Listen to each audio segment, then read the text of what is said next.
Hey there, everyone. It's Camber here with the Yo Pro No. I am here today with Andrea Macek, founder and career coach. We're going to learn a little bit more today about her business and her day to day, but just a little bit of background. So she is currently living in Chicago. She and I met over LinkedIn, actually. So we connected.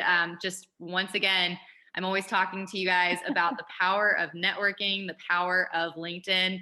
And this is what it's all about. So, Andrea, thank you so much for being here today. Yeah, thank you for having me. It's a pleasure.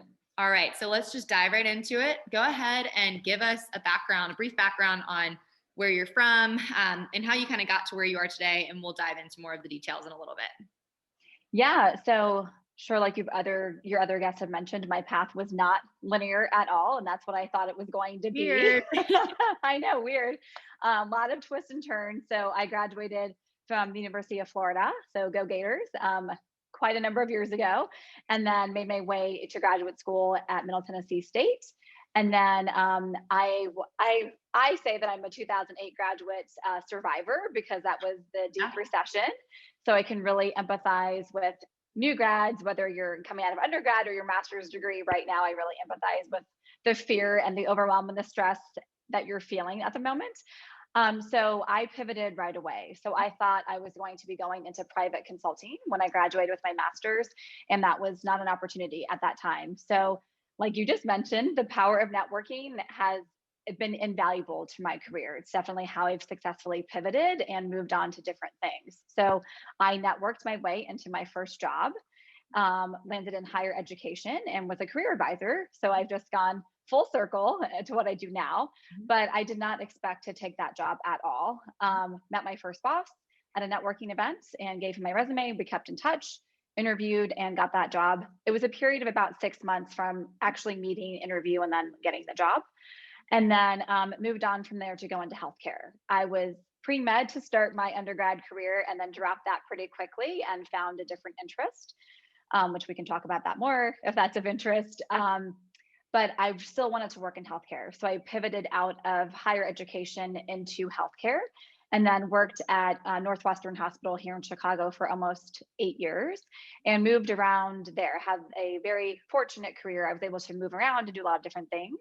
So was an HR business partner to start there, then moved into operations, then moved into training and development, and then finished my career there as an IT project manager. So lots of pivots. Yeah, lots of hats. And then left there to go to private consulting, and then was laid off from my private consulting position in the spring of 2019, which was the shove that I needed to start my business. Okay, awesome. Well, let's stop there for a second. I think Yeah. that is a really great way to highlight briefly all of the things that you have done. And again, like you mentioned, it was not this linear path, which we all kind of think, and we all are really believed to think growing up and throughout college. We just think that it's going to be this straight path. And Yeah. pretty much every single person I've talked to, minus a few, through Yo Pro No have said this same thing. And so it's just really interesting at the end of the day to see those zigzags. And so somebody in your position, you have seen, 15 years of experience that you're Yeah. in different fields and industries that you're able to bring to the table. So tell us more about that. Once you were laid off from this private consulting job, what happened next? Like why did you take that push? What happened? Yeah, so it was really a culmination of my career up to that point. And I had been coaching formally and informally throughout my entire career, and professional development was always my passion. And that was sparked, indirectly from that job that I landed out of graduate school by accident.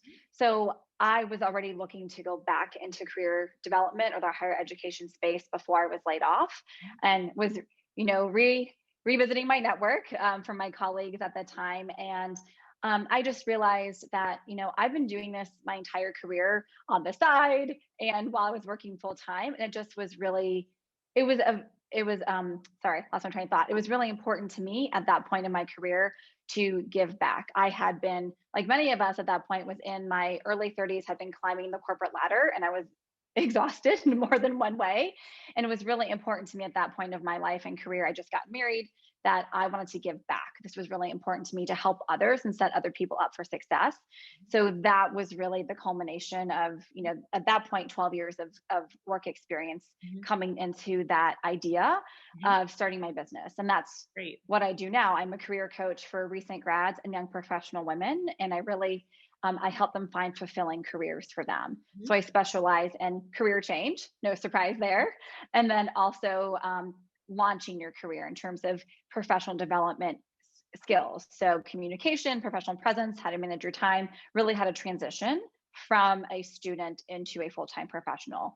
So again, I just packaged all of the wisdom and experience and knowledge I had over that time and now put it into my business, which was not an easy endeavor. I'm now 2 years into entrepreneurship and still have a ton to learn, but that's where that came from. Yeah. Well, thank you for sharing that. And I want to go back to, kind of what it would look like to work with you. But first, I just want to touch on something that you had mentioned. You spent 12 years, kind of climbing this corporate ladder. And it's just something that I think will resonate with some people who are listening or watching this, this interview, because I was definitely one of those people. Again, you think that you go into a job and that's the goal. That's always the goal, is to climb the corporate ladder. But like you said, you were exhausted. You were so tired. And, that's something that it's okay if that's not what happens. That's okay. Yes. And this is one of the biggest pillars that I coach on. And especially because I work mostly with women, men, guys, no disrespect to you at all. It's just, as a woman as well, I have a lot more insight, obviously, as to how the female brain operates, but I do work with male clients sometimes. Okay. That being said, women, we naturally have the shoulds.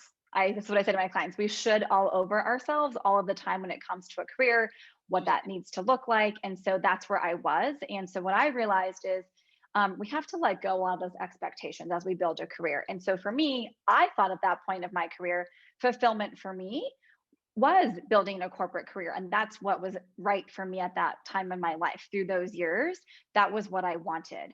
And we always have priorities that are going to come into play as we make career decisions. So that's a lot of what I help my clients do as well, as sort through that. So what's the lever? I always say, what's the priority lever you're going to pull on at that time to make that decision? So for me, when I was laid off, I was 1 month into my new marriage. We had just gotten married literally 1 month before I got laid off. And I was ready to step away and really take a step back from that career path and do something new. So it was just a great intersection of timing for me to do that. Yeah, no, that's great. Thank you for touching on that. Okay. So getting back to your company and, your business and what you have done over the last 2 years as an entrepreneur, you've already mentioned some of the services that you provide, but, say I'm a client of yours, what does that process look like? Yeah, great question. So there's 2 different tracks essentially that I can work with you for. So the one track is career clarity. So you're ready to do something new. You're a recent grad. Typically, the clients that I work with on that track, they've been working for a few years, anywhere from 1 to even 10 years. Typically, the sweet spot there is 5 years, because most people, you've been trying out different careers at that point, you're ready to do something new. And I have a 3-phase program that I take my clients through, of really figuring out what is it that they want, how to position themselves for success, and then really how to take action in creating that new success plan and pivoting into a new career. The other track looks like what I mentioned earlier. You're a recent grad, whether you're master's degree, bachelor's degree, and you really want to enter the workforce full-time or even part-time, and you're feeling really nervous or apprehensive about what that means to transition from a full-time student into a full-time professional, and all of the things that no one teaches you. I always say no one gave us a handbook of any kind to step into adulthood in the real world. So that's what I do. I essentially help you build your playbook with that track, and help you figure out all of the behind the scenes skills that you need to have to really build a foundation.